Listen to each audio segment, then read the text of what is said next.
Hey, welcome guys. In this video we're doing a review of the Samsung Gear VR 2017 version.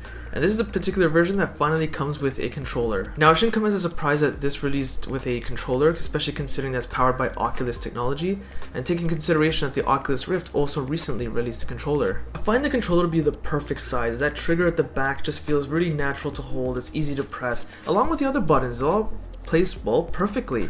Now that big huge button at the top is actually a touchpad dial, which also you can click down to press as a button, but I find that the touchpad is a little too sensitive at times. Sometimes moving my finger just even a few millimeters by accident will cause me to shift over to a random page on a menu if I'm looking at an app.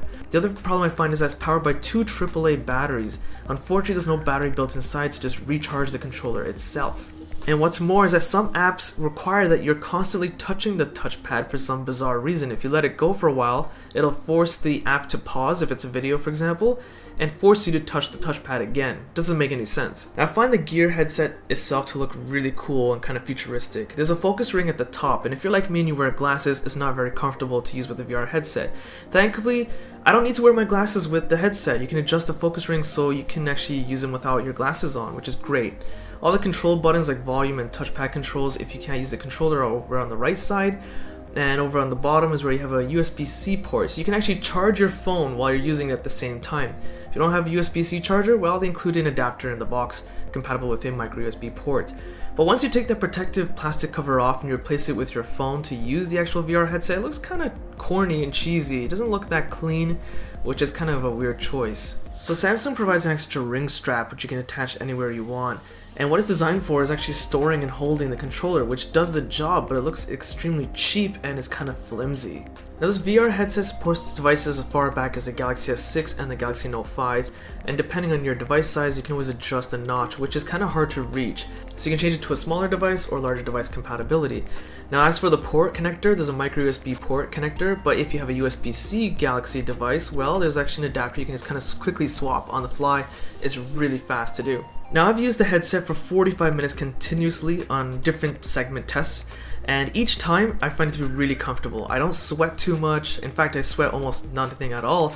And the straps on the side, and there's another strap at the top to kind of adjust where you want the headset to rest on your head, makes it great. The padding and cushioning is perfect, feels natural on your eyes, and it's not that bulky and heavy as I thought it was going to be. I thought it'd kind of be a bit weighted, but that strap at the top makes you feel good.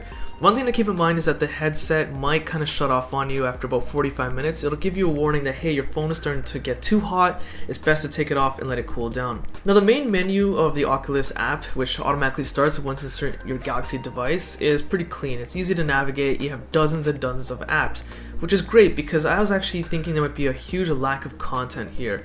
And considering that this, market for virtual reality is just starting to pick up a lot over the last year or two, well, I'm expecting a lot more growth. You can do such things as, for example, looking at a web browser in the VR headset, which I don't see much point, but every clip you're seeing recorded is actually zoomed in a little bit more on your eyes, so it looks grander and bigger than it actually is compared to what you guys are seeing on this YouTube video now. So for example, if you go to the Netflix app, which unfortunately blocked recording so I couldn't demonstrate for you guys, you're placed in a kind of lounge out in the Alps, maybe in the mountains, and you have like a 90-inch TV or 100-inch TV placed in front of you. So it might sound bizarre to watch Netflix on a virtual reality headset, but the TV screen that you're watching it through in the Netflix Lounge app kind of gives you the appeal that it's a 100-inch TV you're looking at, which is great.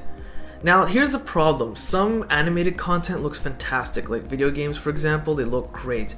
Some content like the Cirque du Soleil O show, well, it's recorded phenomenal. It's one of the most bizarre Cirque du Soleil shows I've seen, but some of the stuff they have come up to your face is phenomenal. Like this guy right here, he'll zoom in a lot more when you're actually wearing the virtual reality headset, like he's about to touch you. But other content like the Jurassic Park app just looks absolutely horrible. Some content is so grainy it kind of disappoints. For example, Samsung has a Be Fearless campaign in which you can fight your fears. For example, this one is about fighting your fear of heights. So they kind of have you dangling from a helicopter. The idea is great, it's phenomenal, but because of videos so blurry and all the content, I can't really fight my fear of heights if I had one, for example, because the content's just so blurry. So while the idea is great, the execution might not be there for certain videos. Now there are dozens upon dozens of virtual reality apps available in the Oculus store, but only a couple dozen available for controller compatibility.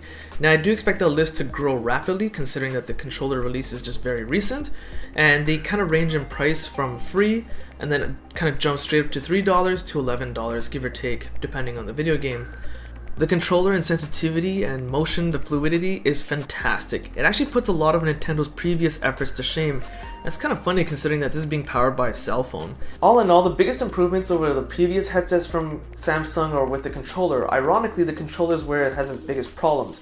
Sometimes I'll just touch it, just barely, and I'll swipe to a random menu on the selection screen, which is rather annoying. Getting past that though, it's a pretty solid purchase, especially if you're looking to jump into VR for the first time. It's worth checking out. So I hope you guys found this video useful. If you did, be sure to check out my social links in the video description. Hit that like button, it does help. Subscribe, and thanks for watching.